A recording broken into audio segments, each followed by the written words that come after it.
de janeiro de 1855, diz a minha certidão de batismo, passada pelo velho padre José Maria Machado, vigário da Nossa Senhora do Bom Jardim, onde se celebrou o ato desse registro sobre os sagrados tetos da Capela de Canabrava, engenho que então era da propriedade do notável agricultor e chefe da importante família Costa Pinto, do Recôncavo de Santa Amaro.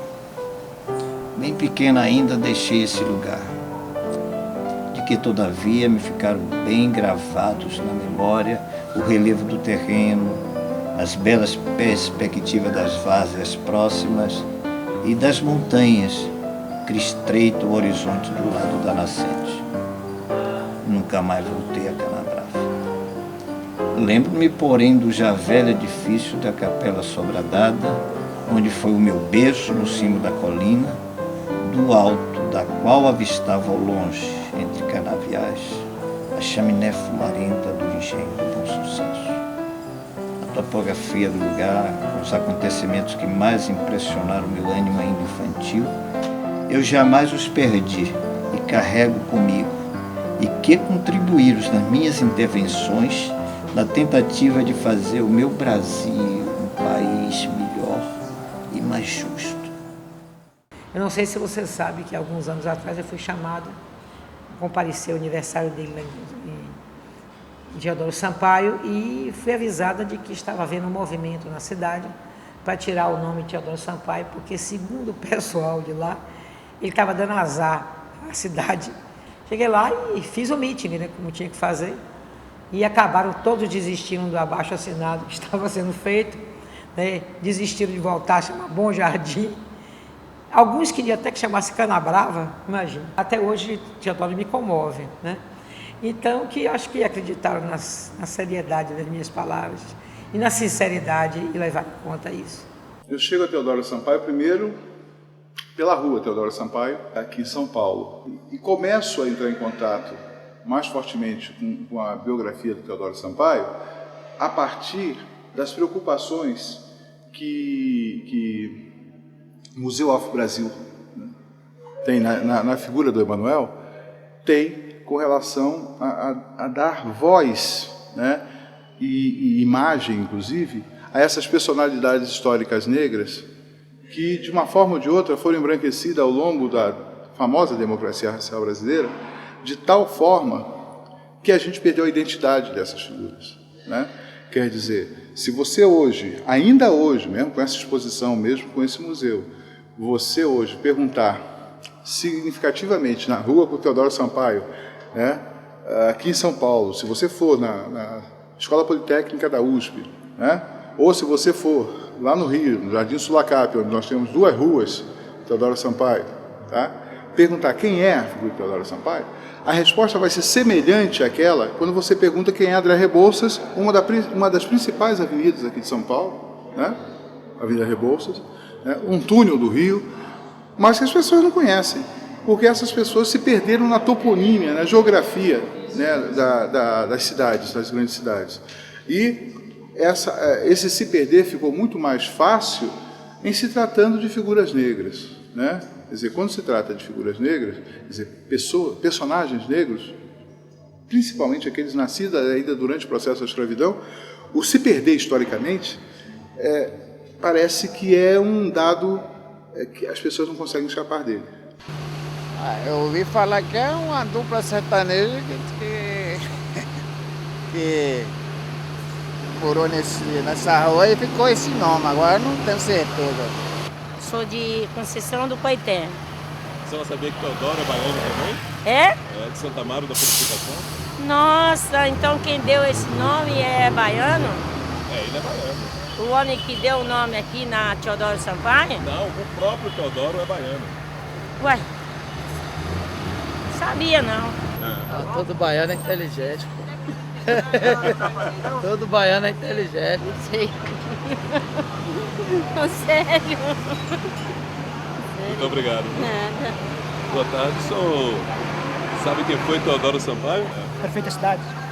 Prefeito? Governador? Não sei.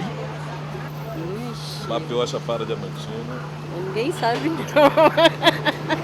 Você vai fazer uma pesquisa aí, eu te falo. Mas é isso que eu tô fazendo, tô fazendo uma pesquisa. Eu tô fazendo a pesquisa justamente para saber se as pessoas conhecem Teodoro Sampaio. Eu não conheço, hein? 90% não conhece.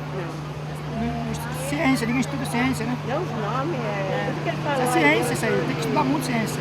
Pra saber, a parada na ponta da agulha ali. Eu moro aqui em São Paulo há 20 anos, eu não conheço. Eu conheço só Teodoro Sampaio, mas nunca jamais sabia que era ele que tinha falado. Muito bom, parabéns. Nunca li nenhuma biografia a respeito dele, não conheço nada. Não sei nada. Pois é. Conheço a rua aqui, trabalho aqui há 9 anos, vou completar 10 anos. Algumas coisinhas que eu tenho, eu agradeço a essa rua e esse ponto aqui, inclusive. E a prefeitura que me dá a oportunidade de trabalhar aqui, mas sobre o personagem Teodoro Sampaio não conheço nada.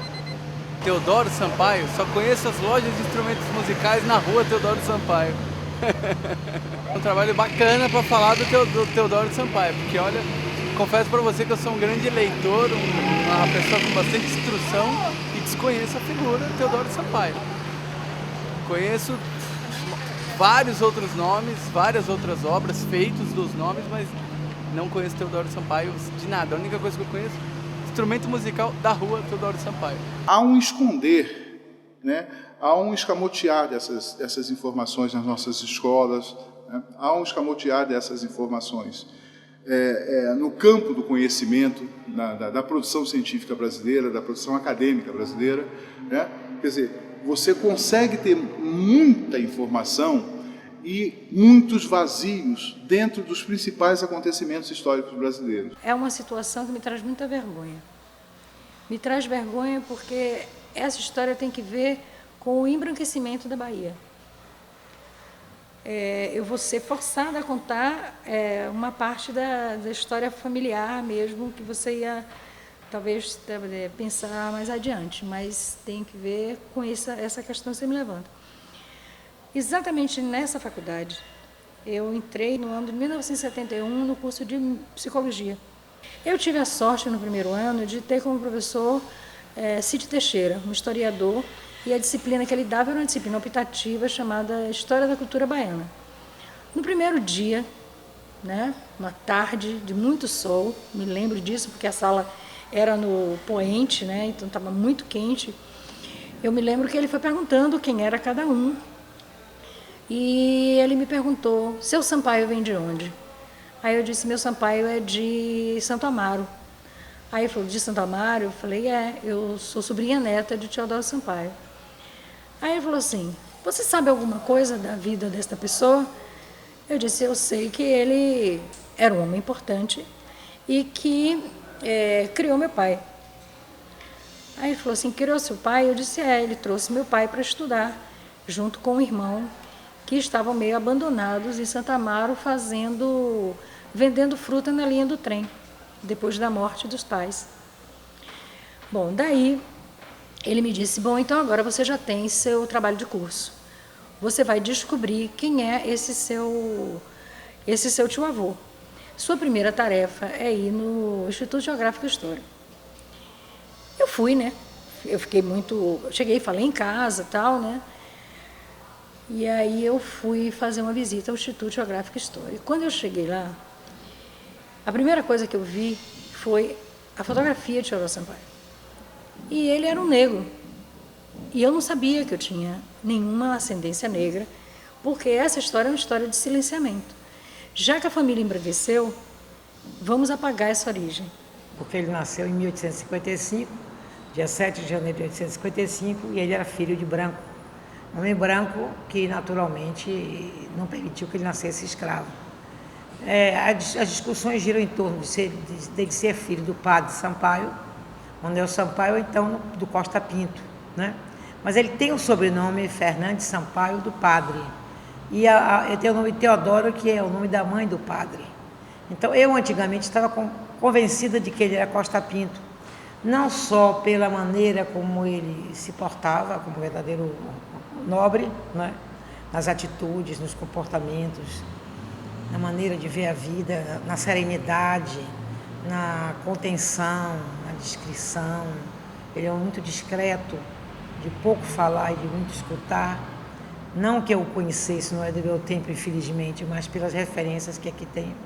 Inclusive pelo depoimento de pessoas que o conheceram, como Anderlei Pinho, como o Pimenta da Cunha, que era amigo pessoal dele, Calazans, Jorge Calmon. Eu pedi a Jorge Calmon, tem um artigo dele, feito a meu pedido, dizendo como era Teodoro Sampaio, que ele viu aqui várias vezes. Cid Teixeira o conheceu de perto. Certeza ninguém tem. Porque Teodoro Sampaio, ele mesmo não disse de que era o pai dele. Ele não contava que era o pai dele. Ele falava muito da mãe, mas não falava que era o pai dele. Uns dizem que era do Costa Pinto. Outros dizem que ele era filho do padre. Então tem essa dúvida, que era filho de Fernandes Sampaio, que era o padre da época lá no engenho onde ele morava, né? Você era filho do Costa Pinto. A família Costa Pinto sempre escondeu, só começou a aceitar depois que ele morreu e que ele criou fama. Mas antes eles não aceitavam que ele fosse filho do Costa Pinto, né? Depois de anos é que vieram a aceitar. Tanto é que o padre foi quem mandou ele para São Paulo, para fazer os estudos dele lá em São Paulo, né? Então a nossa família mesmo tem dúvida quem é o verdadeiro pai dele, se é o Costa Pinto ou se é o Fernandes Sampaio, né? A gente tem dúvida. Não existe ainda a não ser que se faça um exame de DNA para se constatar que não foi feito isso ainda. E eu achava que o Instituto Geográfico e História devia poder entrar nesse âmbito e fazer um exame de DNA para tirar essa dúvida, né? Olha, Teodoro morre um homem sábio, morre um homem reconhecido nacionalmente, um homem que honraria qualquer família baiana ter os seus quadros. Não há propriamente uma reclamação de paternidade de Teodoro para uma família, mas há uma aceitação. Qualquer família baiana seria honrada com parentesco com um personagem como Teodoro Sampaio. Ele estudou até 9 anos aqui na Bahia, somente foi para o Rio aos 9 anos de idade, né? Foi para o Rio, depois aqui mais tarde ele vai para São Paulo. Ele estudou na escola central, que depois foi escola de engenharia. Ele foi aluno de André Rebouças, né? E ele tem aqui a biografia dele, tem aquele livro que você possui, publicado pelo Museu Afro Brasil, Um Negro no Mundo dos Brancos, um sábio negro no mundo dos brancos. Tem a biografia que ele escreveu a pedido de Dona de Pearson, e ele fala sobre a mãe, fala que nasceu sob os tetos sagrados do engenho Canabrava, mas não, em nenhum momento ele declara que é um pai. A Teodoro incomodava a existência de irmãos seus na condição de escravo. Teodoro nasceu em 1855, né? filho de uma escrava, portanto, ainda de ventre escravo. Ainda não existia a lei do ventre livre. O que leva a que Teodoro não tenha sido escravo é a sua paternidade, né? No momento em que o padre Manuel Fernandes Sampaio assume de uma forma não formal, mas assume a responsabilidade pela educação de Teodoro, assume a responsabilidade pela condução de Teodoro Sampaio, ele é um homem livre. No entanto, né, a existência de irmãos cativos certamente que o incomodava, né, e esse é um gesto também que demonstra o caráter de Teodoro, né? O primeiro movimento dele enquanto engenheiro é se voltar para que o resultado da sua profissão pudesse dar liberdade aos seus irmãos. Comprou a alforria dos irmãos e lá chegando o proprietário do engenho convidou para ficar na Casa Grande. Ele disse que não, que ele queria ficar na senzala junto com os seus. Então ele tinha gestos de dignidade, ao mesmo tempo de sobranceria e nunca de irritação, nunca de... Você ouve falar que Teodoro Sampaio tivesse uma palavra de exasperação, ao mesmo tempo de revolta pela discriminação que ele sofreu. Ele conta que sofreu quando foi excluído daquela comissão de Malcolm Roberts, um homem que no seu tempo foi considerado um sábio e tinha uma gama de conhecimentos muito grande, tanto assim que foi aquele que iniciou pela primeira vez e sistematizou os estudos do tupi, e por isso a minha grande atração por ele, também herdada do professor Federico Del Vaz, que anotou os livros dele até morrer, né? O Tupi na Geografia Nacional, ele se interessou muito pelos índios também. Tem trabalhos sobre os indígenas brasileiros. Teodoro, no entanto, ao longo do tempo vai tendo essa visibilidade um pouco esmaecida. Você, andando em São Paulo, você vai andar em uma das principais avenidas, ruas do bairro de Pinheiros, chama-se Teodoro Sampaio. As pessoas que ali transitam não sabem quem foi Teodoro Sampaio, mas a simples menção a ele numa rua importante daquele bairro mostra a visibilidade que ele teve durante a sua existência, né? Feira de Santana tem rua Teodoro Sampaio, Salvador tem rua Teodoro Sampaio, em Curitiba tem, em Londrina, em Santos, no Rio de Janeiro, né?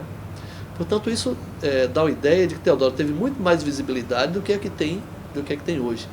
O fato